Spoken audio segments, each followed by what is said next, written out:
Hey, RecLess listeners. This is Tom here with a special message from our friends at NRPA. Did you know this July is the 40th anniversary of Park and Recreation Month?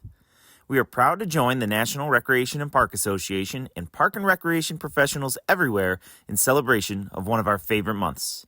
This year's theme, Build Together, Play Together, is a powerful reminder that parks and recreation is essential to building community and providing opportunities for connection, joy, and well-being. NRPA has everything you need to celebrate and promote the month in your community with a free Park and Recreation Month toolkit, packed with graphics, templates, and promo ideas to help you spread the word. And the best part of this year's Park and Recreation Month? You could win a free registration to the 2025 NRPA Annual Conference in Orlando, Florida. Yes, home of my second home, Disney World. All you have to do is share one takeaway from the cover story of the July issue of Parks and Recreation magazine. Get the toolkit and enter the giveaway today at nrpa.org/July, and let's build and play together all month long. And now, on to the show.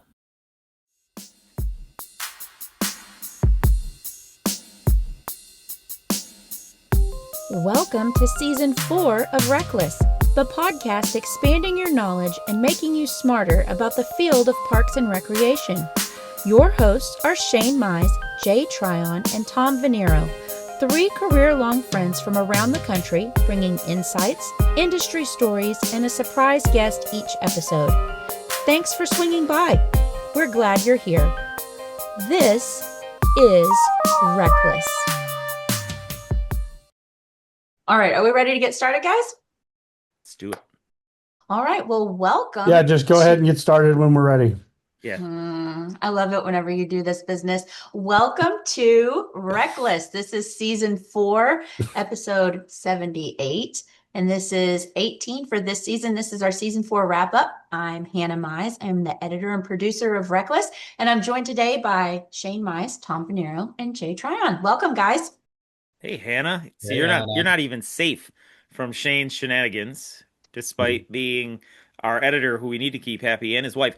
I also noticed the piano in the background. Can you play us a little ditty? I Ooh. could, but you wouldn't be able to hear it through my Okay. headphones. I know, I might have to. Play the theme song. That's right. I should try that. That would be fantastic. I haven't actually picked it out. I should, 100%. Yeah, definitely do a piano version. Good idea. Yeah, that's a good idea. That's a good idea. I might have to introduce that for Season 5. Well, I'm excited about today and to get to chat with you guys. And we are going to have a true wrap-up episode. So our other wrap-ups that we've done a couple of different been fun faked. things. Fake. Oh, they've all Yeah. been fake. They've all Until been this fake. point. Yeah, that's how it goes. We've had audience questions. We've had some guest hosts step in and help out with different things. We've gone over stats. Season 4 has been really exciting because I feel, after listening to hours and hours of interviews and recordings, that we've really hit our stride. Like, we are really putting out a quality podcast. And not that the rest of them weren't either, but you guys are really comfortable. Everything's meshed really well. We're growing steadily. It's been a really exciting season just from that standpoint. I feel like what we've been doing has been really, really quality. And this season, we haven't been focused on just really high profile guests. It hasn't been just Academy members. There's been a lot of parks adjacent careers, which we have had in the past a little bit, but not as much as we have this season. So we've had Annie Frizzoli, a leadership coach. We've had a Major League Baseball player with Trey Mancini. We've had a National Park Ranger with Edwin Rivera. We've had a couple of women park SOP directors, which is completely fascinating and interesting. Meredith Lawrence and Shonda Smith. Katie DuPont was on and discussed her role as the executive director of the Massachusetts State Association and the services that she provides for parks professionals, even though she's not technically a parks professional herself. Lindsay Labus, and how she does marketing and events and nonprofits and is completely working within Parks and Rec, but not in Parks and Rec. Matt Carasano, and how he's professionally developing leaders in the field and working at NC State. And then, of course, one of my favorite episodes was the military rec episode with John Prue and Bunny Allen.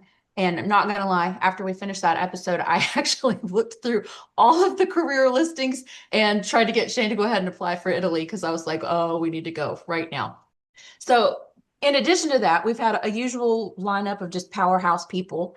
And then, of course, you guys went RecLess on the road, and that was totally different this season. And we recorded a live session in Massachusetts, which has not been our first live session. We're getting better at those the more that we do them. So it's been a really full season whenever you go back and you look at all that. Opening question for you guys as we get started today. What is a habit that you have changed in your life as a result of this show? We've now done it for 2 years. Like there's a lot of things in my daily life that have changed because of this show, just my responsibilities and like my weekly habits and things I have to tick off to get done for this. But what's a habit that has changed in your life as a result of the show? And of course, I'll go first.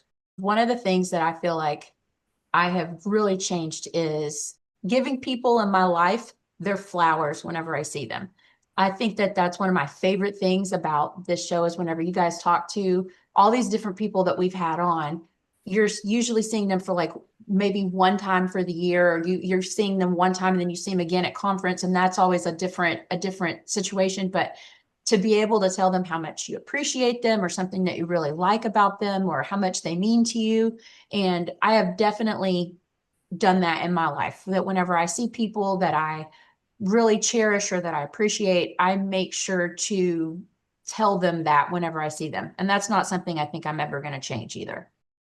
I'll step up here and kind of say, first of all, the 60, what was it, 50, then 60, now 75 lessons learned session that we've presented and are going to be presenting at NRPA in September. I would say all of these episodes, there's something that I've taken absolutely, and that's one of the, I guess, one of the really great nuggets of our little system and our podcast here is that you talk about that sometimes in a sense of a session. A session could be, an educational session could be 50, 60, 70, 90% of the things that you already know and do. But if you can take away one or two pieces from any of those sessions, right, there's a value to it. And that's for me what has happened. So there's a million, right? So this one I'm going to go is going to be a little more selfish than what you had said, Hannah. We have talked to a lot of individuals about what do you do to unwind the demand of the profession, taking a break for yourself, the mental wellness piece of it. So for me, as a result of this podcast, I've really taken a long, hard look at that. And specifically on podcast days, I don't go back to work after the podcast. I take that time. This is my refresher time. And 3 years ago, 4 years ago, I would have said, I cannot do that. I can't set that example. That is a terrible thing for me to do as a leader, as a director, and just as a person who has a real high, at least in my opinion, a high work ethic, right? That I felt like I was always needing to be there. This podcast has changed that thought process for me on a few different levels. One, the conversations we have between all of us and the guests are a major refresher for me, right? It's that feeling when you get back from a conference where you're like, yeah, I'm ready to go. Let's dive in. I've got all this information. That happens for me now on a weekly basis because of this podcast. That's special alone. And then on top of that, I could say, you know what? Podcast is over. I'm going to hang here for a little bit. I'm going to just spend an hour to myself. Do whatever, read, put something on, put a guilty pleasure Ratchet TV show on, whatever it is, right? Take an You hour. get in a robe with some wine.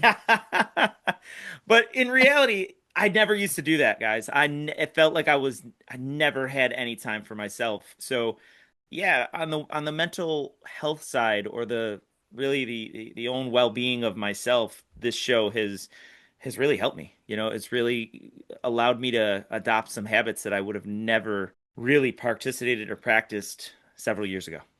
I love that so much. I think the mental health break of this whole exercise has been really, really great. I see it in Shane too. Yeah, I would agree with that, Tom. I definitely have taken similar steps back to different things with having these deeper conversations. But I think the one habit that I would focus on, to Hannah's question, is, and I love the summary that you provided of outside perspectives that we've been able to tackle in this season, because I think that's kind of the one thing I've taken away the most out of this season, and what's kind of been a habit that I've grown to really focus on over the last maybe 6 months is I've been a lot more intentional with connecting with folks outside of just Park and Rec, focusing on some deeper conversations that I may not have had if it wasn't for some of the connections that we've made. You mentioned Annie, you mentioned, even Trey Mancini, just having these connections of a lot of folks that I've known over the years, or maybe I've met over the last year or two that aren't directly tied to Park and Rec, but there is a correlation there. And I've just been really intrigued on diving deeper into some of these connections to see if we can benefit one another. I actually have a couple guests that are being lined up for the next season that are in that same realm of they're not directly tied to Park and Rec, but there is a lot of connection when you dive deeper into it, both on a personal level and a professional level. So I'm kind of really interested and excited about where that direction is going to go. But to tie it a little bit deeper, I've spent a lot more time on LinkedIn in this season than I probably have in past due to some of those connections like an Annie Verzoli, just because I see the great work she's doing around the country. And then I've seen how she's connected other dots with other folks and other travelings that she's had. And then there's all these different connections that come together with that. So I know that's kind of like a lot of different things all in one, but definitely the intentionality of connecting with outside thoughts of how people can all be connected with our profession. Yeah, I agree, Jay. I think my worldview of Parks and Rec has gotten bigger. I just think Parks and Rec was this one thing. And I think we even had conversations before the podcast on what a Park and Rec professional was and wasn't. And if you went from this job to this job, you weren't a Parks and Rec professional anymore. You were something, and you were Parks and Rec adjacent. But, I think the Parks and Rec industry, the ecosystem, what it is to be involved and to make this industrial complex, whatever it is, function, at every level and help all of us serve the communities we serve. My view of that has gotten bigger. Who I think it participates in that has gotten bigger. I guess for me, I think this podcast has made me more approachable or more likely to be open to being approached. I think in the first 15, 16, 17 years of my career, if I worked on a committee with you, you knew me. If we hung out at a social, potentially you knew me, and hopefully those people enjoyed me and we had good interactions, but I wasn't someone that people would come up to and want to talk to, and I had a lot of time for them.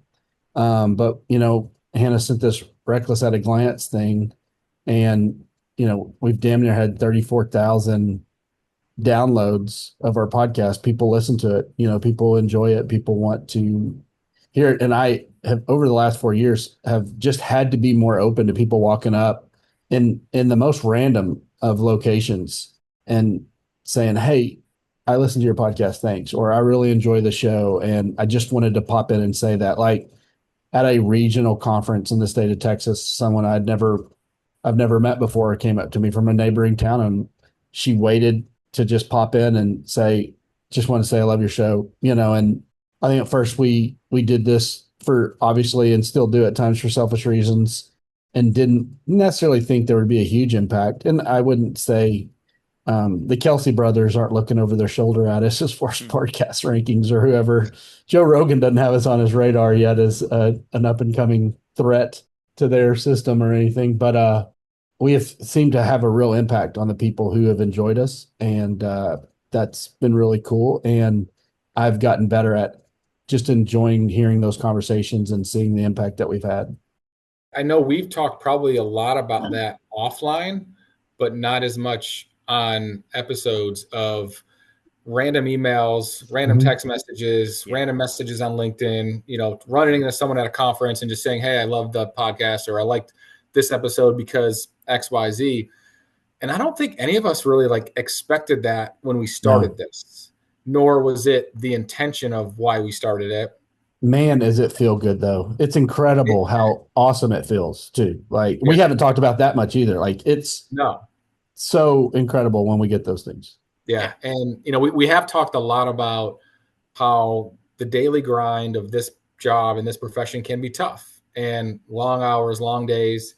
Next week we have a 5K and a festival that'll probably keep me being at work for 12, 13 hours in one day. Totally fine. It's normal. But on those days, like it's it's rough day, but like getting an email or getting a message about like an episode like that, or something about, hey, I really enjoy the podcast, like that just like flips a switch and you're like, man, that is why we're doing this. And it's awesome. There's like, it's so hard to explain the feeling of it because I didn't expect it, nor did I plan it, or really was it ever a thought, but it definitely keeps the energy going of wanting to keep doing this as long as possible.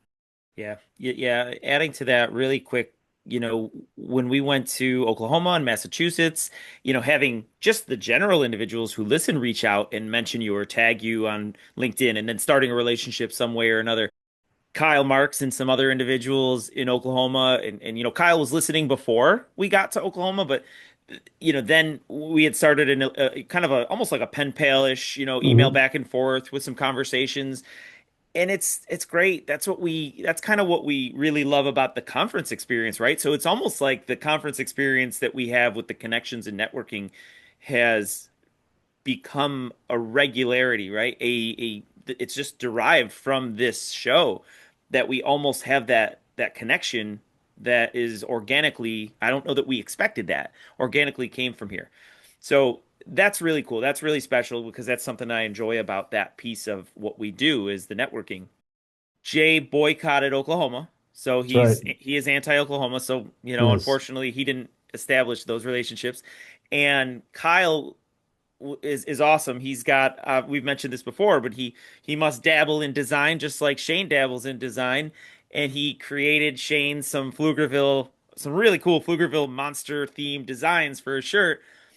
I'm just letting all of you know, disclaimer, if you do email Shane, be aware. His habits are getting better, I'm still but open to being approached. It just takes me time to it may respond. take him two, That's three right. Fair. weeks, maybe a month to It's get back to fair. you. I just want people to know that. It may take reaching out to me or Tom first, and then Yes. we'll tell him to That check his email. that actually That's right. happened. That's hilarious. That actually happened with Kyle. That's right. Yeah, and it doesn't mean he doesn't read it. He just has to process it before he can respond. The processing takes some time sometimes. So as we're wrapping up season 4, and you guys kind of mentioned a couple of these stats, we're at 4 seasons. We are at 78 episodes.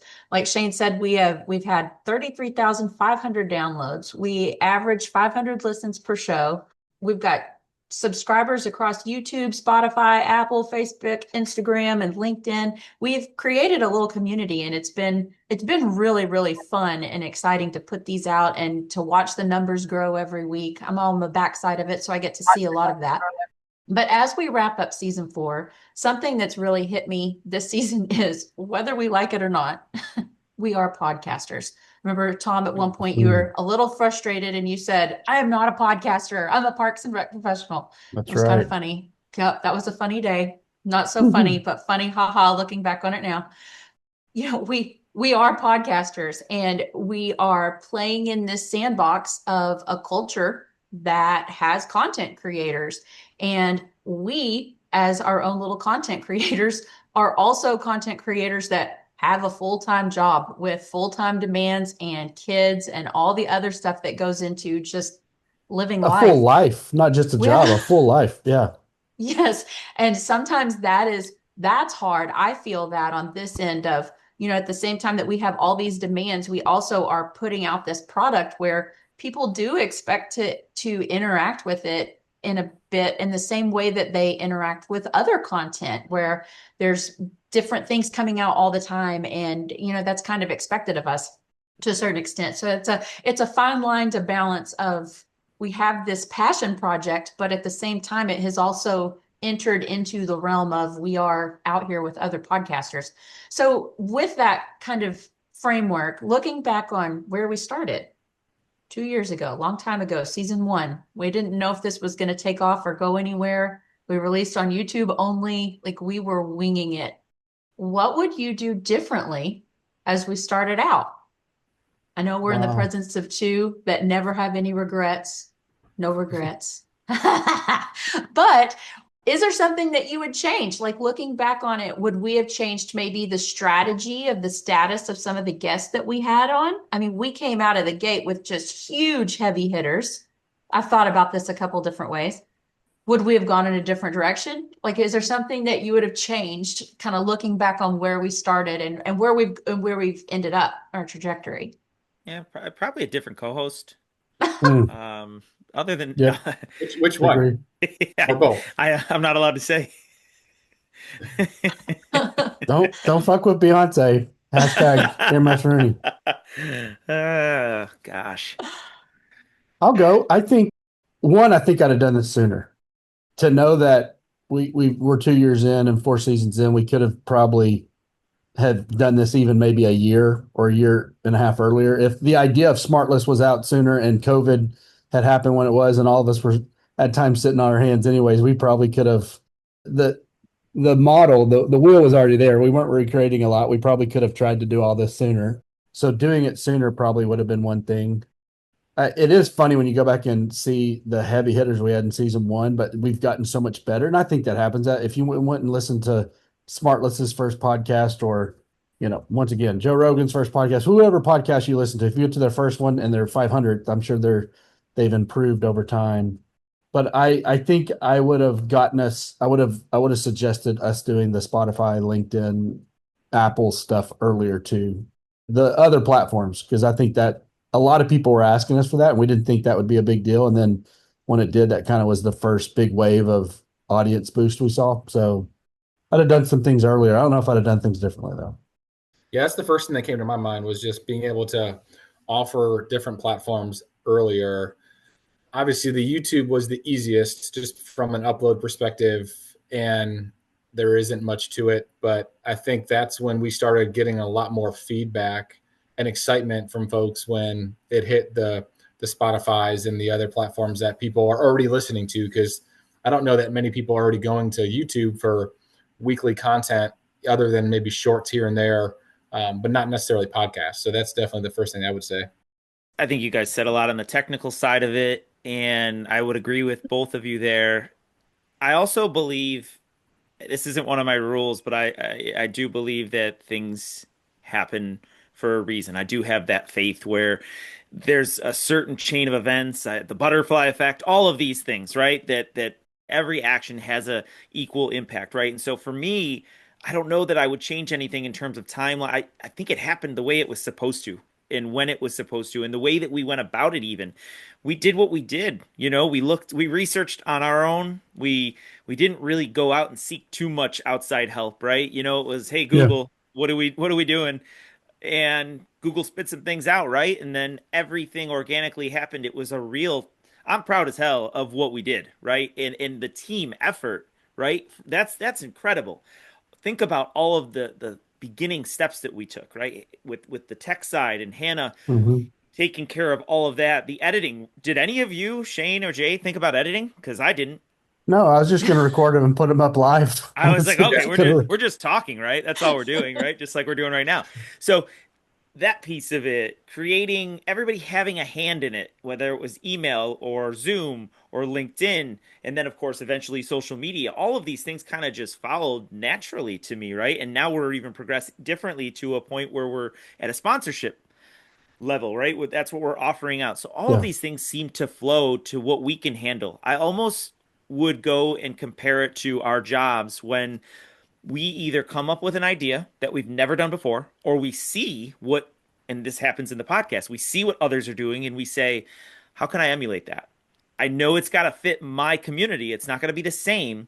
And then you pull it together. You've never done it before, but you pull it together and and it's successful. That's one of the best feelings that you'll ever have, right? When you hit a program or an event that you've never done before and you're like, wow, this was awesome. And then the next thought after that at a meeting or whatever is, how do I make it better next time?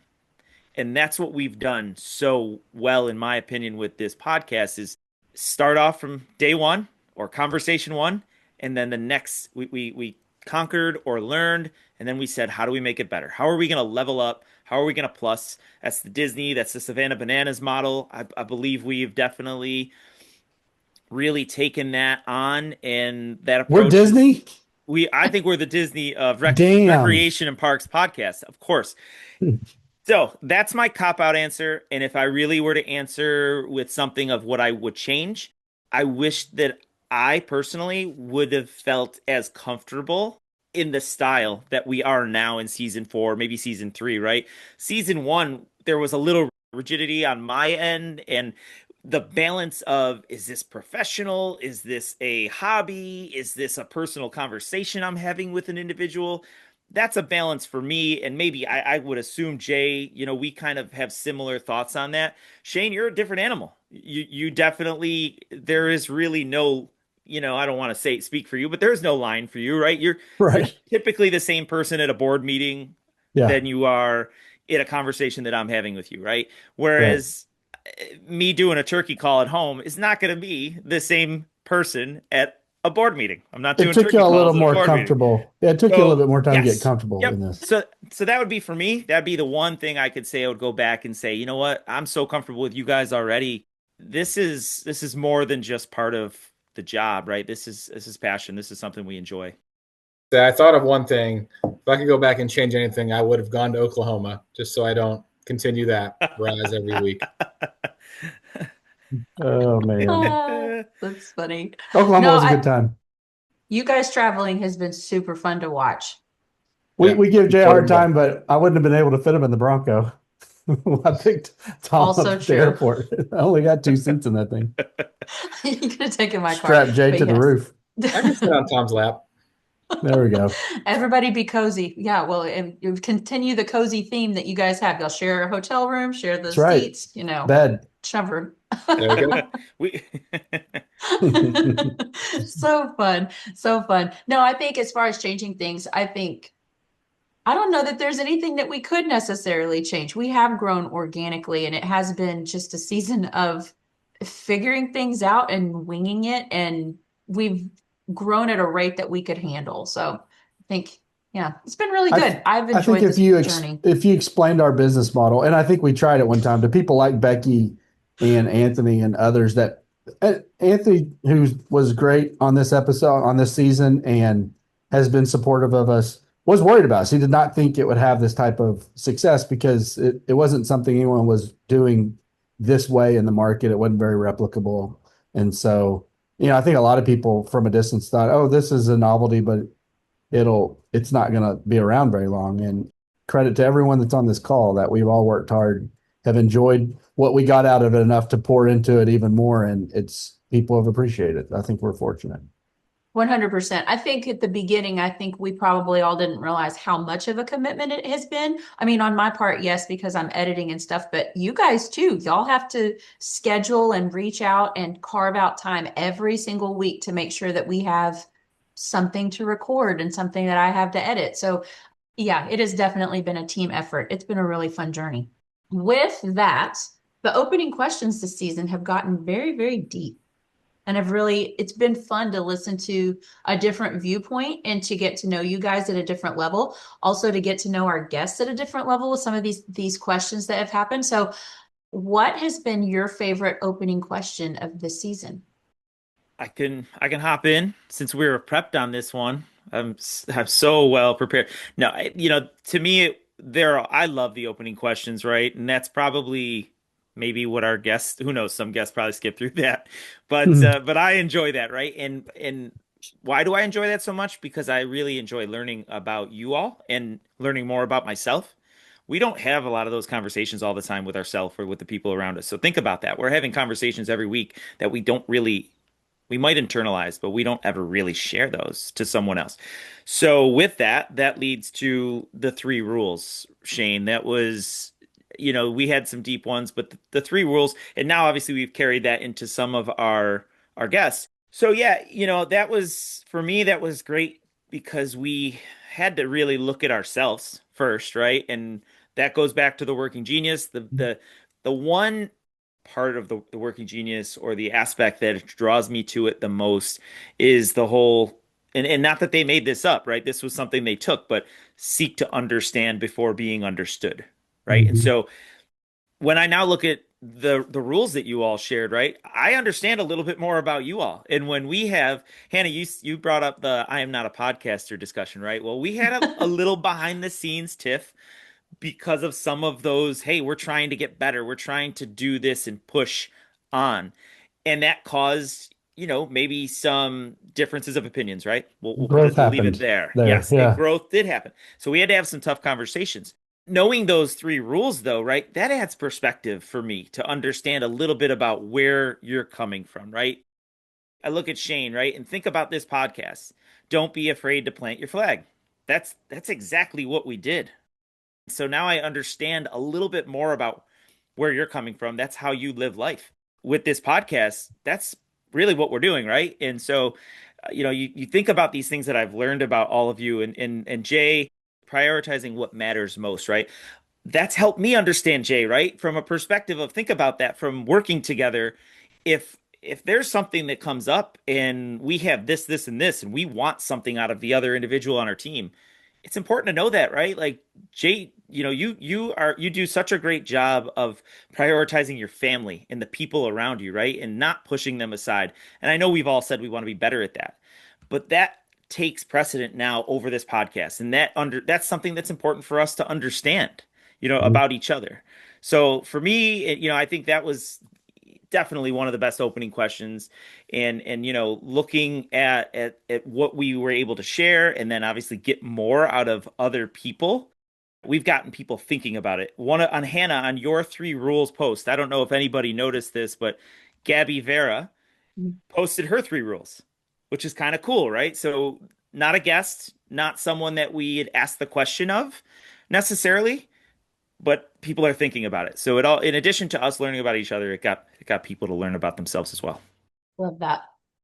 Well, and Tom, I want to add one thing that you just said is, and to tie it back to what we were talking about earlier, when we first started this, I'll be completely honest, like I loved the idea, but I took the idea to my wife and she said to me, when are you going to find the time to do that?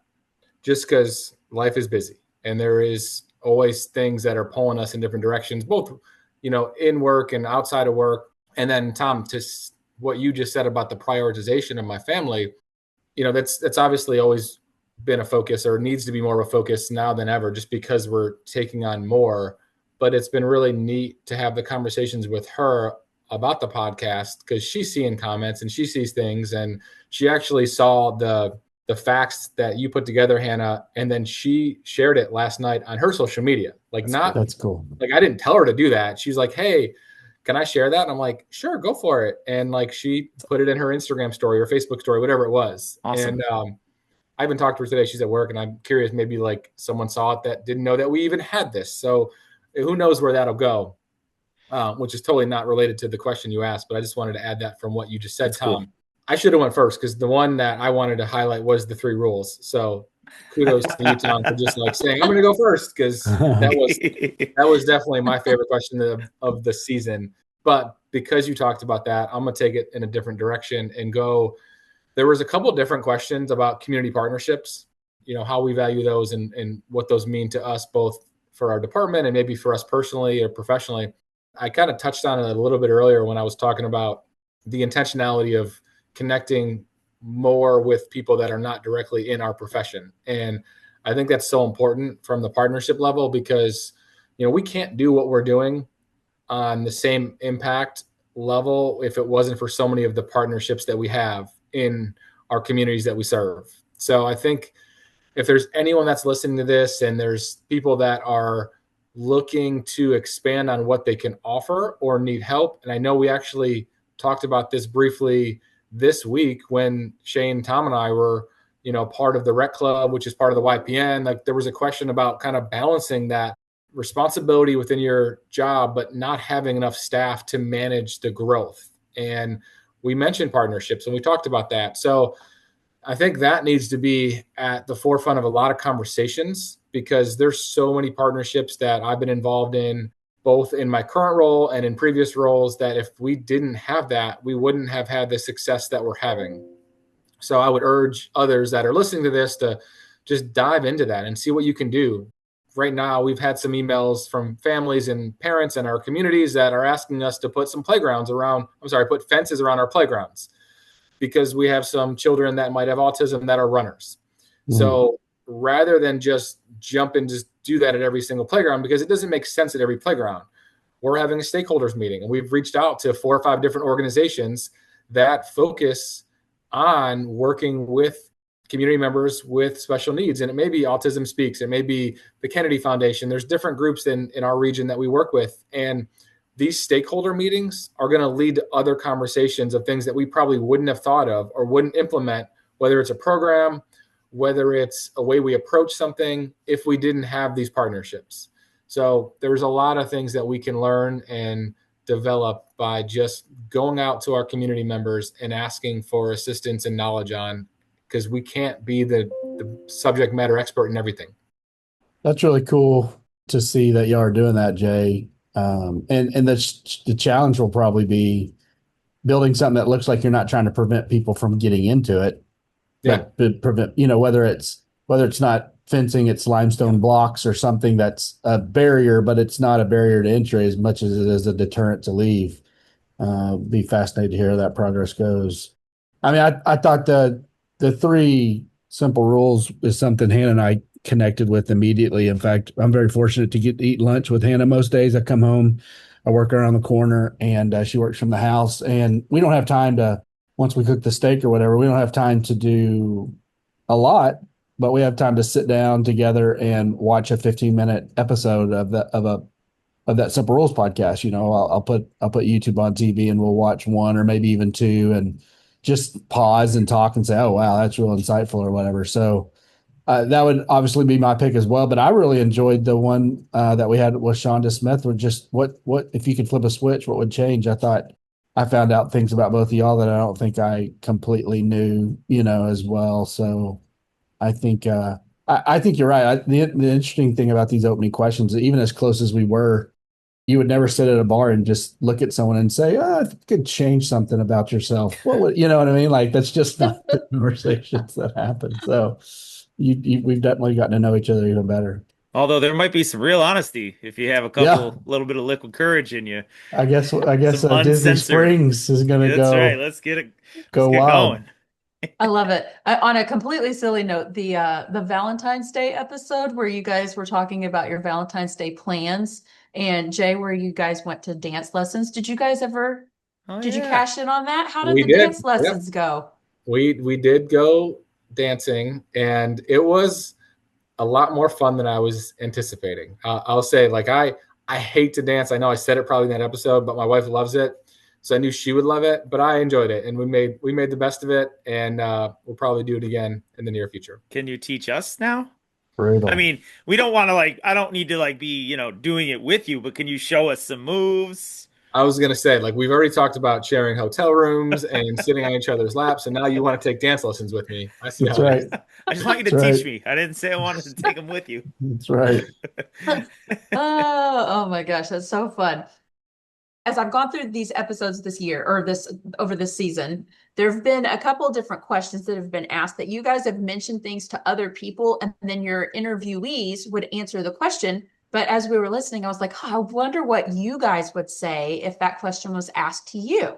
So in episode 1, this was with Trey Mancini, and Jay, you missed this little conversation, but Shane and Tom were talking at the very, very beginning, and there was some sports, I don't know, football talk, whatever, at the beginning. And they were talking about, that's what I do whenever the sports talk is. I go, oh, okay, let's get past that for a minute. But anyway, at the very, very beginning, they were talking about how sports stars can have a failure and then come back for a win. And that ends up being like a really inspiring, incredible part of their story. And a lot of times you hear that like in the color commentary or whatever, but that is a main theme of a lot of sports stars, is having a failure and then coming back for a win. And then we completely left that conversation and we went to something else. So circling back around to that, what was a situation for you where you had a fail and then you came back for a win? I've got a couple, if y'all need a second. I probably have 15. I don't know. I've always looked at failure a little differently. Like, I could think of the best moment I've had in front of a council or in front of my staff or at an event. And like I've told Hannah a lot in a lot of different scenarios, whether it's grief or disappointment or pure elation and happiness, sun comes up the next morning. We get 24 hours. We had a great moment. And then boom, you have to wake up and do it all over again. If I have a great moment at council, that momentum carries to the next council meeting. If I have a great moment at an event, that momentum may carry to the next event, but I still have to hit on that next event. I can't have a shitty next event. I can't have a shitty next presentation or whatever great energy I've created, we lose, right? And so, and I felt the same way about failure. And so I for a while, I was well known for our master plan that we had did in Pflugerville and how it impacted our community and how other communities were following it. And Barry Dunn's kind of taking the Pflugerville model and they're making a lot of money off of it. They should be sponsoring us. Ryan, Jason, Hint, hint. Lisa, Becky, yeah, hit us up. But I took 2 resolutions to council to support the funding needed to get that master plan going. Both of them died at the dais before we got a master plan that we're well known for. And so, a master plan in some ways, I think, a master plan that I think in some ways, I think we've impacted the industry on how other people view master plans. And I couldn't even get my own council to support it at one time. Same thing with shirts. I had used my creativity to make some really cool shirts in Missouri City. And it just felt like such a no-brainer. I went to Hutto. I was the director in Hutto for a year, and I was working on shirts in Hutto, and everyone was excited. I never ultimately got to the phase where I got to make them before the Pflugerville job opened up, and I took it. And it took me a couple years in Pflugerville to get anyone to be open to the idea of me making shirts, even though I was showing them my Missouri City shirts and I was showing them the designs I'd made in Hutto.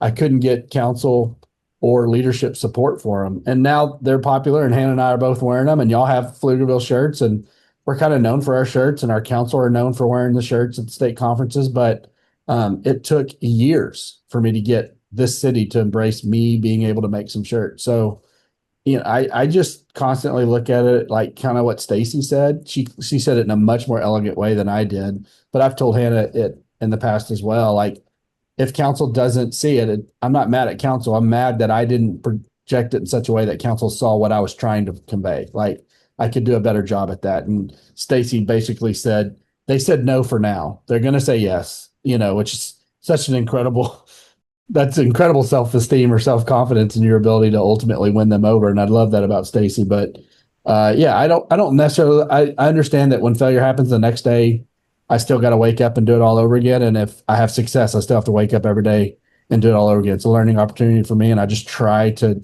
glean what I can and move forward from it. I want to first say to what you had said before, Hannah and Shane, I could relate a lot to what you're saying. It's very interesting when you think of the tries that we have, right? And you have to make attempts. So that relates to baseball. I grew up a baseball kid, baseball fan, baseball, playing baseball. It was all about baseball, right? And the whole percentage of time that Trey had discussed of, I think we all know that here, but if you're not into baseball, right, 300 batting average is considered good, which means 3 out of 10 times you're succeeding, and 7 out of 10 times you are not. There was a comedian, I don't remember his name, but he did a little bit about that, and it was pretty funny. It was, imagine, he told the whole backstory, but a lot better than I did. Imagine the best person ever to do the job was Ted Williams, and he hit 430 or whatever. So, 60% of the time he failed. Imagine if you went to your boss after they gave you a list of things to do with deadlines and they asked, how'd you do? I got 4 of them done. Yeah. That just wouldn't fly, right? We're held to a different standard, obviously, in the work world. However, the principle in relating that back to the failure, I'm a big proponent of, and I believe it's Coach K, the most important play is the next one, right? So think about that. You can perseverate on every failure, everything that doesn't go right. But it really doesn't matter. What matters is what you do next. And so my story is going to be a little different than what Shane had shared. It was more of we had this social media campaign that we were trying. Let's pick a cover photo. And we have our professional photos or, from our professional photographer. Here's 4 that we really liked. They're out there. Vote on it. We really want your opinion. Very innocent. 4 really nice photos of families playing games at a family game event, right? So we're getting votes or likes on the photos and then a couple comments. That's great. We were there. We had a great time. And then we get a comment that was definitely off. And the comment was, "Why so white?" with a sad face. Yeah, I mean, we had no idea how to respond to this, right? It obviously, and this was prior to 2020, and it didn't feel good, right? It did not feel good, and something so innocent. We picked four images, and they happened to depict four white families, and so we responded initially, and then our response was, very cookie cutter, and I learned another lesson that day, and that was the 24-hour rule is best when you have passion and maybe a more delicate situation at hand, right? So after our response, which was within an hour, right? It was very much like, hey, this is an innocent contest. We picked out four great pictures that we really liked of individuals enjoying our event. Another response came from the individual, and then what happened next, we couldn't have imagined. The rest of the community basically rallied around our department and attacked this person. Attack, attack, attack. Like, how do you? It was wild, the things that were said, and so we're like, when do we intervene? Do we get involved? And we let it set for 24 hours, and if at 24 hours it was still going to be going, the decision was going to be, we probably have to shut this post down. But let's see what happens in 24 hours. Maybe it will die down and we can help dissipate the situation. So it did die down. We put a statement out. We then reached out to the individual who made the comment and invited them to come talk to us. And sometimes with social media, I wish that was the case more often than not. Just a DM, like, can you just reach out to us directly and not put that on blast for the entire community? And so we brought that individual in, not knowing what to expect from the conversation, and they put really some perspective to what they saw. And it changed a little bit of the way that we now depict photos in brochures and just representing our community and making it as welcoming and as inclusive as possible just through imagery. It was a win from a really nasty situation. At first, it felt like we had just failed someone, individuals, the community. We let it play its course. We had the conversation, and by the end, like I said, I couldn't have been more happier of how it ended up turning out after being so ugly at first. So a little different than a typical failure, this one involving the community, but a lot of lessons that we took out of it.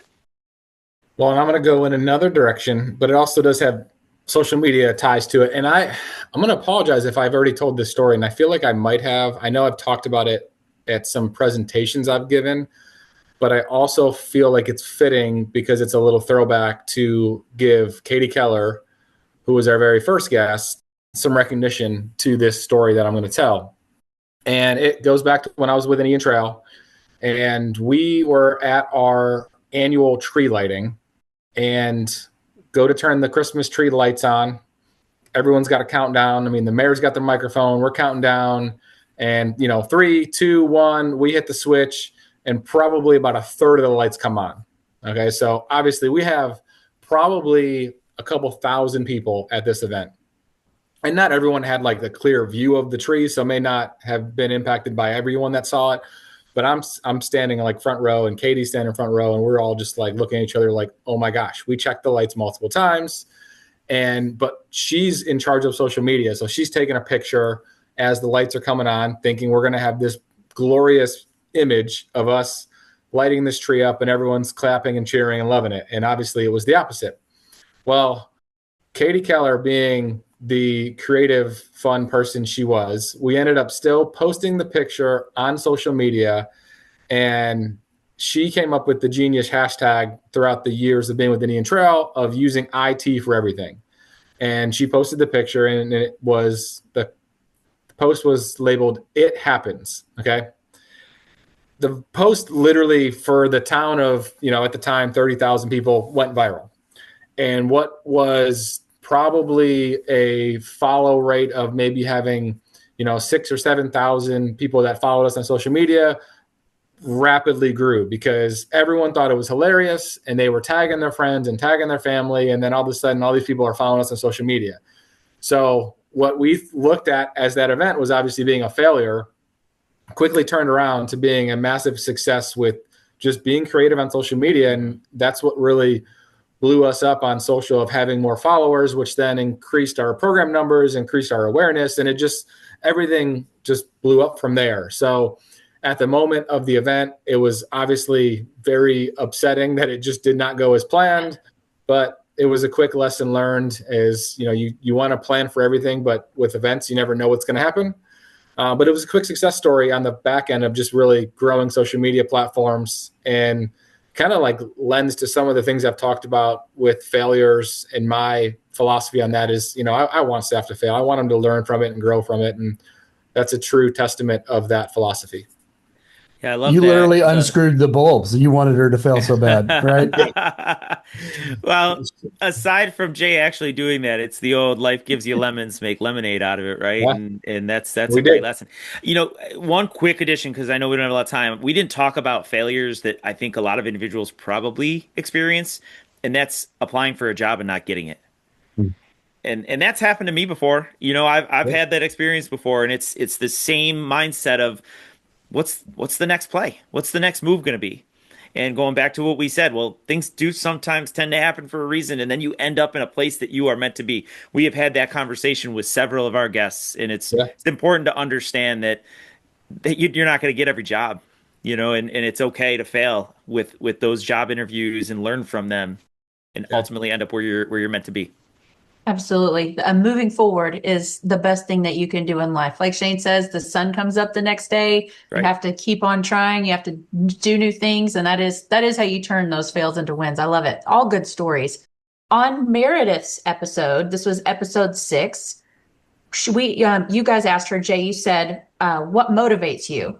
And this was not your why, but Meredith had been talking about how, as she works with her department, and she is a parks op director, that and she's worked in all different areas of her agency. She is a leader, and so it doesn't matter what area she's in, she is there to lead. That is what she does. That's what motivates her, is just to be a leader. So what motivates you guys? Not your why, but ultimately, what is the thing that moves you forward and keeps you coming back day after day? Got an email yesterday. We're midway through summer camp. So we sent out our mid-summer camp survey just to get feedback from the parents on, hey, like, what else can we do better for improvements, if anything, for the remaining 4 weeks? And I mean, the motivation is really like all these emails that we see in surveys, just the comments of how much the families are enjoying programs, the impact they're having. That is enough to motivate me like every single day. And I know we don't get the survey results every day or get direct feedback every day, but just knowing that we can get these emails or any sort of feedback of, man, your program is a savior for us when kids are out of school and both my husband and I are working, like we would not be able to have any other opportunity for our kids to have fun and enjoy and learn and make friends if it wasn't for your summer camp. Knowing that our camps are very affordable and it's close to home, all these things kind of add into that. But when you get an email from a resident that says, my child has come home every day and they've made friends and they look forward to seeing each other the next day and they didn't know each other and they're making plans outside of camp to hang out, like we were able to do that. And I mean, I don't know what can be more motivating than getting information like that from families that have built a connection through your program that wouldn't have had that if they didn't have the program. Yeah, I think that's kind of also really closely tied into the why as well, right? For me, is the impact that you can have on a community and a family, just an individual, right? Just looking at that. So I'll go a little different direction because I agree with you 100%. That motivates me as well, Jade. On the other side of it, maybe self-motivation to put out that product that makes it so that an individual is going to come back and tell me that they had such a great time, that they made this relationship. What motivates me to want to keep doing that, right? And so for me, a lot of that motivation comes from, I don't know where I guess it originated, but there is a hunger to always get better, to always improve, to always learn. And we've talked about that a few different times. I'm not trying to compare myself to people because, as the saying goes, comparison is the thief of joy. It's hard, though, not to compare yourself to others, and that's natural. I understand that. That said, I'm motivated to be the best that I can be. You people inspire me. You people motivate me. Our YPN fam motivates me. The individuals that I see doing amazing work, that motivates me because I want to be the best that I can be, right? And the other part of that, of being the best that I can be and motivating myself or using that motivation to improve, the people around you, the closest people to you, right? I want to be the best version of myself for my wife. And then, of course, when we had kids, that changed completely. How can I be the best father? I understand that the window it's going to close. You know what I mean? Where your daughter and your son and our third along the way, there's going to be a window that shuts where they do not see us as the most important person in their lives. But for right now, the time that I'm in, that's a huge motivator for me. So, as successful as I could be at my job, I want them to see that. I want to set an example for my kids and hopefully, obviously, carry that on into my personal life and just be the best version of myself for them. That's a great answer, man. And I know y'all at times, I think, don't 100% agree with this take, but I don't think you can really build I think you can make leaders better at being a leader, but I don't think you can make non-leaders leaders. I think you're kind of born with it or you're not. And I know that's somewhat controversial. Not everyone agrees with that, but I have always taken to leadership very naturally. And I think it has something to do with what Jay talked about, an impact. My whole life, I've wanted to have an impact on the community or the team I was playing for, or, whoever was under my purview at that time. And I think even a little to Tom's point, I wanted to selfishly be really good at it. I spent half my time thinking I'm not doing a very good job, and the other half of my time thinking I'm the best fucking Parks and Rec director in the country. 100% could relate. And it's 50-50. And I tell my staff every day, not only my staff, I tell my city manager, my assistant city manager, I absolutely want to be and believe I am the best Parks and Rec director they ever worked with. I tell my city manager all the time, I'm the best Parks and Rec director you ever worked with. I tell her I'm the best thing that ever happened to her. Do you actually say that? Okay, Oh, yeah. okay. She laughs. But I believe that I am. And when you believe that way internally, failures are on you. Failures are no longer on someone else. Because if you're the absolute best at something, I can't blame luck or someone else trying to undermine me for the reason I failed, right? And so I think I've just had this natural leadership quality where I really care about the communities I am serving, and I 100% want to be the absolute best for that community. I want that community or that team or that agency to be the best possible, and I want to fucking crush everyone around us. Except for, even I was going to say, in Parks and Rec space. I was going to say Stacy and I, though, she's. I know. I can't crush her. I want to crush her. Believe me. The day I fucking crush her, she'll hear about it. I mean, we talk about not getting jobs. There was a lady, and I won't mention her name. She turned me down in Angleton, and for the next couple of years, every award I got, I sent it to her. I sent her the news article. Yeah, absolutely. I wanted her to know. And after a while, she said, "I get it. I made a mistake." That was her response. What was the first time you sent it? Was it just congratulations or an ignorance? State Young Professional of the Year. And then I won the Regional Young Professional of the Year. And then I won the National Young Professional of the Year. And I sent every one of those to her. She probably just wanted to have you stop. So she's like, you're right. Just move on. Yep. No, I get it. You don't respond to your own public, but you're sending me these stories about your awards. Yeah. Hannah, what about you? I really want to hear your answer to this question. Oh, what motivates me? I enjoy being creative. I enjoy being creative, and I enjoy putting things together and working on projects. I mean, ultimately, I think that is probably what ends up motivating me. And you enjoy seeing creativity play out. I do. I enjoy being able to launch the whole thing. The ET part of Widget, you enjoy that part of it. Yes, which honestly is played out in this because mean, you guys would have had this conversation and it wouldn't have gone anywhere. So, Yep. or it wouldn't have made it as far as it has, I think. Sure. Yeah. Oh, So- if we were just recording a live video, never editing it, posting it, never doing anything else, No we'd music. not be where we were at right now, for sure. So We would have finished maybe 7 or 8 episodes. Yeah. We would have been at Probably 20 or so. less. Yeah, for probably sure. so. No, I think probably ultimately what motivates me is I really do enjoy being creative. I enjoy creating things, and I enjoy creating a finished product that people are able to look at and interact with, whether that's with music or with even with food, with this podcast, with the work that I do now as a marketer and creating campaigns and putting things out. So, I think ultimately that's what motivates me as well. Episode 8, Katie DuPont, she puts together conferences, and y'all were talking a lot about conferences. So besides conferences, though, y'all have now been to several different state ones. You have something to compare to. Of course, national conference is great.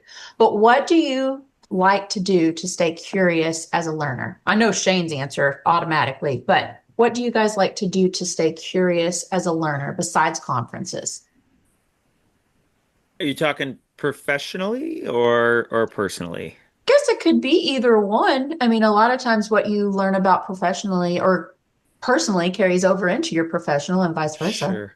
Yeah, I think I agree. Yeah. I guess for me, there's social media, and I don't want to go on a soapbox, but I will say that social media can be used for good and it could be used for not so good. I really get frustrated when social media is used to devise people. It's one of my pet peeves, and I stay out of it. On the flip side, when social media is used both personally and professionally, right, where I'm learning something, whether it's this is what I ate at Disney, and you're just putting this amazing tutorial up of these are the great spots you want to go. These are all I'm actively learning about all of the new that is out there, right, that I haven't experienced that. And on the professional side, it's kind of the same way. Social media, when you go into your accounts, or if you're running one of your accounts for your community, or if you have access to it and you go to your feed, you have the opportunity, just like a person, an individual account, to like or follow other agencies. And so we do that. We actively do that. And then when you go to your feed, all of your feed is filled up on what those other agencies are doing. That's how I learn. That's honestly probably the number one way outside of conferences. That's number one. But after that, it's absolutely following what people are doing, having my eyes open, scrolling every once in a while. I have my staff do that, be on the lookout for what's going on around you. If you see something great, bring it over. Let's try it. Let's try and make it ours, our own version of it. So, when I look at it from that perspective, and then of course the trends, right? Social media wise, I'm a 41-year-old who doesn't know the first thing about content creation, but then or whether it's language that middle schoolers are using. I saw this amazing TikTok of this gentleman who had to be in his 70s, and so he looked like he was a retired desk attendant for a rec center. And these 12, 13-year-old boys, maybe 6 or 7 of them, were coming up to him to get a basketball, and he gives them the basketball, and he goes, "Skibbity Riz toilet." And I don't know what any of that means, right? And I could tell you that 75-year-old doesn't know what any of that means. And it pans to the boys, and their jaws drop because this guy just spoke to them in whatever language they are speaking. I love it. And the other piece on that is when I put together a presentation for another organization or a state, I'm always doing research on that state so that I can put it into that presentation. It's actually a really nice way for me to learn about what we're doing and how to be better, because I'm actively finding the best of the best in that state and trying to highlight what they do that fits into whatever it is that we might be talking about that day. Yeah, I'll echo a couple things that Tom just mentioned. I follow a ton of different park and rec departments and also city government agencies on social media, just to see what they're doing, see how they're posting things, see what kind of reels they make, see what they're doing for Park and Rec Month for July, because there's always little giveaways and contests that different agencies are doing, and I love seeing that. But I also love visiting new parks, new facilities whenever we travel. We were just up in Maine a couple weeks ago and visited several parks and greenways and trails just to kind of look. And I'm looking at like different things. I'm not looking at, oh, let's go see the new playground. I want to look at, how do they tackle signage? How do they tackle parking? How do they tackle accessibility? How do they address, trying to bring in multi-generations to a 2-acre property versus it's much easier on a 30-acre property. So I think that's one way I learn. And I'm always, taking pictures when I'm at these little parks or different facilities. And I'm also talking to staff there. If I pop in a rec center when we're down in, South Carolina, I'm talking to them like, what are your most popular programs? What are your most popular activities for this age group or this demographic? How do you reach out to the underserved in your neighborhood? And, the conversations that I get from those are great too, because you can get some things from looking at social media or just walking around and seeing things with your own eyes. But, when you're talking to the, 30-year-old that is working the front desk or the programmer in Columbia, South Carolina, that's going to give you some insight that you're not going to get if you don't talk to the staff. So, and that may lead to a relationship that is not just a one-time conversation when I'm there, but hey, shoot me an email when you get back and let's stay in touch and we'll share some other program ideas. So, I'll be doing that when we go to Orlando. I have some parks that I'll probably circle and some rec centers that I'll circle that I want to go visit and, see what they're doing. And, why can't we bring some of those programs back, or why can't we bring a campaign back to Concord and make it even better? I think for me, we talked about flipping the switch, and Jay's flip switch would be to be able to shut off his brain. And I connect with that in some ways because I can't shut mine off. And what I've done to combat that is I just consume. My brain is constantly going, but I try to rein it in. And so I'm constantly, like Hannah said, or was going to say, I'm constantly looking at things. But unlike y'all, I don't like looking at things in Parks and Rec. I don't follow a lot of Parks and Rec accounts. I don't try to see what other people in my state or even other people in the agency are doing very well, because I feel like I'll quickly try to steal from them. And then I'm just kind of already doing what someone else is doing. And so I consume a lot. I look at a lot of trends. I try to there's an account called Medium that it's like $5 a month, and it just gets all types of articles written by independent journalists. And I just breeze through and read at least 2 or 3 articles a day. I get a lot of reading there, and I see different things. I've got 4 or 5 articles queued from Medium from 2023, 2024, 2025 articles that I haven't read yet. I tried to consume that. And then I like to view a lot of YouTube stuff, whether it's just things that help me decompress. My mind doesn't cut off, but I'm looking at gear review, whether it's bags. I'm a bag nerd, or Hannah will walk in and she'll see me looking at a 25-minute video of a knife. I'm a knife guy. Someone's reviewing this knife, or it's so stupid, or an overland video or something that someone's done to their Bronco. I'm constantly consuming stuff. When Hannah, if Hannah's sitting there, I'm looking at something or I'm reading something. I'm not just relaxing very often. Then when Hannah sits down, we'll watch a show together. When Hannah gets up and goes to bed, I'll click back on the YouTube or on an article, and I'm up. But that's when I'm alive. And then I'll send Hannah things, or, hey, have you seen this? Or what about this? I'm not so much on social media as far as like this traditional ones, Instagram, Twitter, or Facebook very often. But I am constantly consuming things and just trying to learn more than anything. I'm trying to do it selfishly, but I'm also learning what other people like or appreciate from what other people are posting and what people are. I'll watch a knife video and it might have 5,000 likes or 5 million likes, and I'm like, oh, okay. Whatever this person's doing in this video was, whether it was the knife or how they did it, and so I try to glean something from it, even when I'm not trying to glean anything from anything. No, I really appreciate that. And I could attest to you helping me with things, right? There's times where I would just bounce something off Shane and he would all of a sudden bring up a trend or a buzzword concept that I hadn't heard of because when he said he has these articles queued up, he does. He's I do. subscribing. Yeah. It's very it's amazing, and so I could definitely back Shane up on his claim there. But I also wanted to just add that Jay, you had mentioned the learning piece, right? And learning from a facility, I'm sorry, and being somewhere. I'm gonna beat this drum forever. So if anybody gets sick of it, I'm sorry, you're gonna have to unsubscribe to our show. But going to a Disney facility is an incredible learning experience for me every time, from the staff to what's going. So I'm just saying, we're gonna make you go there. If you've never been, just open your mind and start to really see what's around you. You'll get it, and it's very applicable to what we do every day. Got a question for all of you.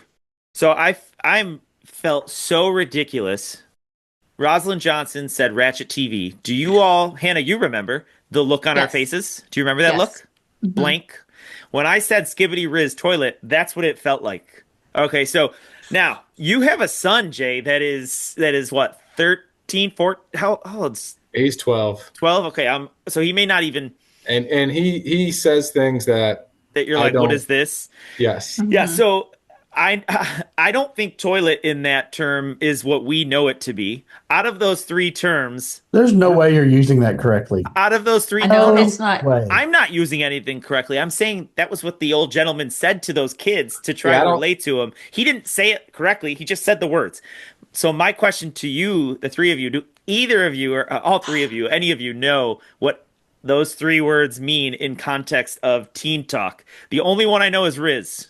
yeah, I know don't Riz. know. Okay. Yeah, How about I don't. Shane? I don't do you know Riz? No, I don't know Riz. Shane I doesn't used the have any toilet. Riz. I used a toilet today though, so I know what a toilet does. I know they're all old now too. One of my favorite Yeah, times. sure. Toilet time. Yeah. They don't last long, right? No, they don't. Well, It's because just a then people flash. catch up onto it and they're like, well, that's not cool anymore. So Pretty much. So I the other one's periodically- Skibbity. Yeah. I like to I don't- I like to don't know if to that throw is it. those out to my kids periodically, and they just roll their eyes and say, "Mom, please don't."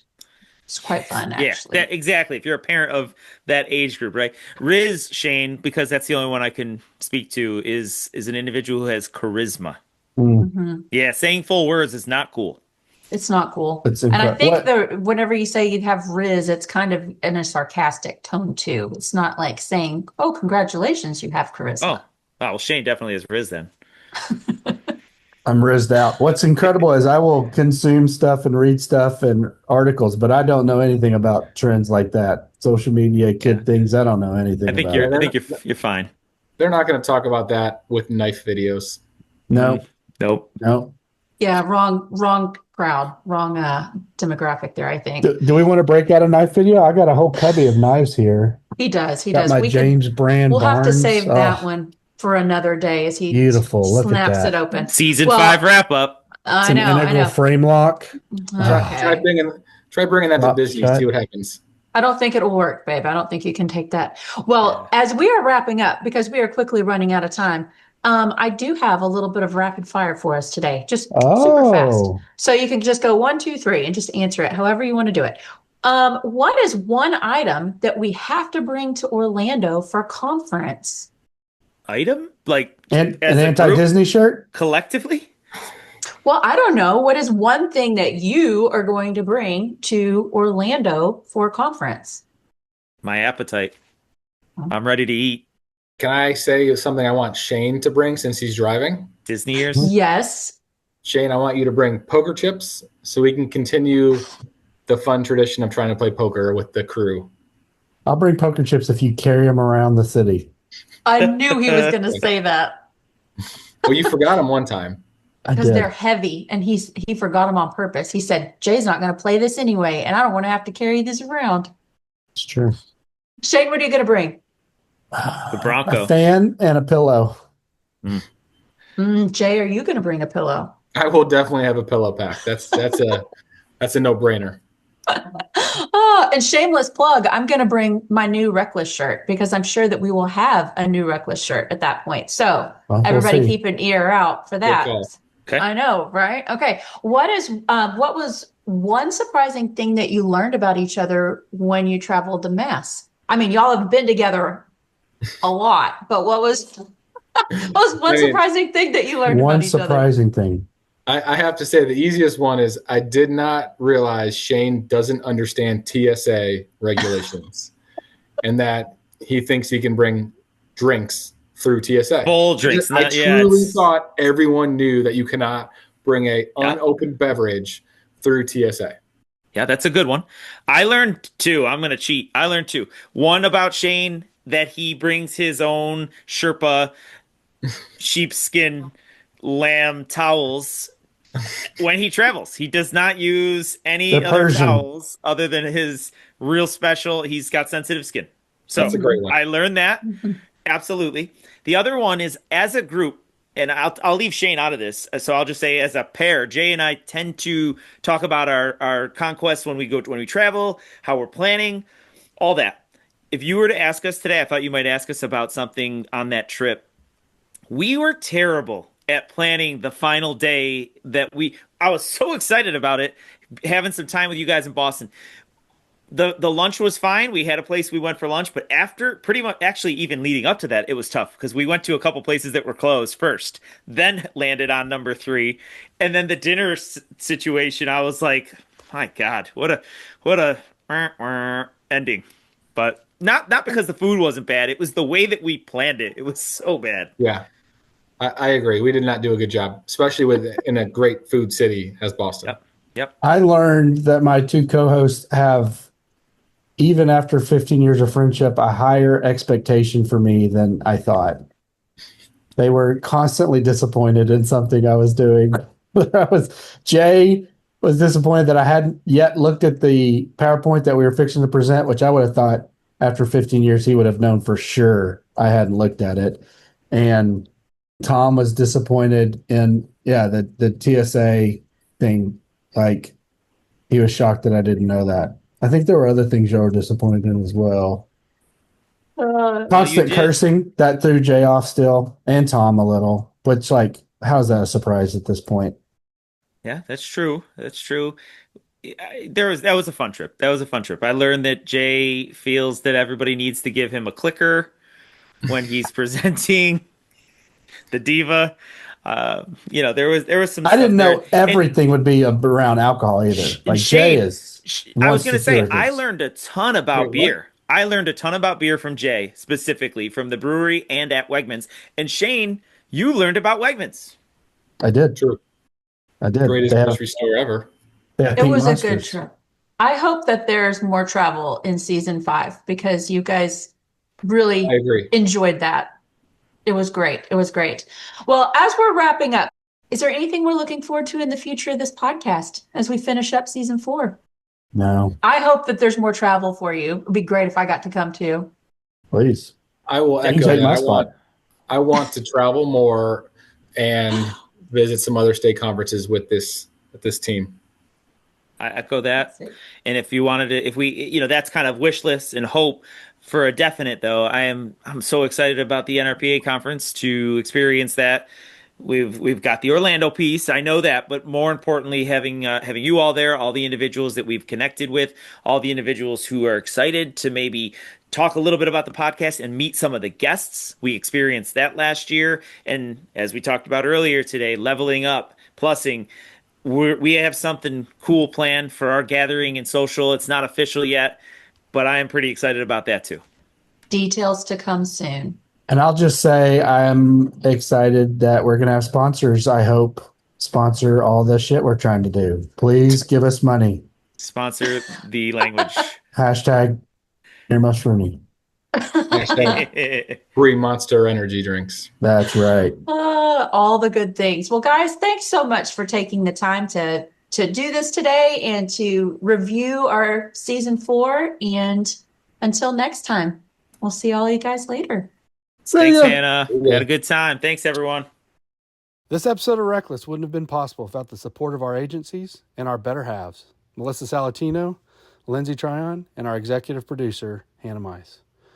We also want to thank our director of hashtags and swag, Rooney Taylor, and our team of junior producers, Luke, James, Elizabeth, Grant, and Harper. Stay up to date on all things RecLess by following all of our social media and like and subscribe wherever you get your podcast to ensure you don't miss an episode. See you next time on RecLess.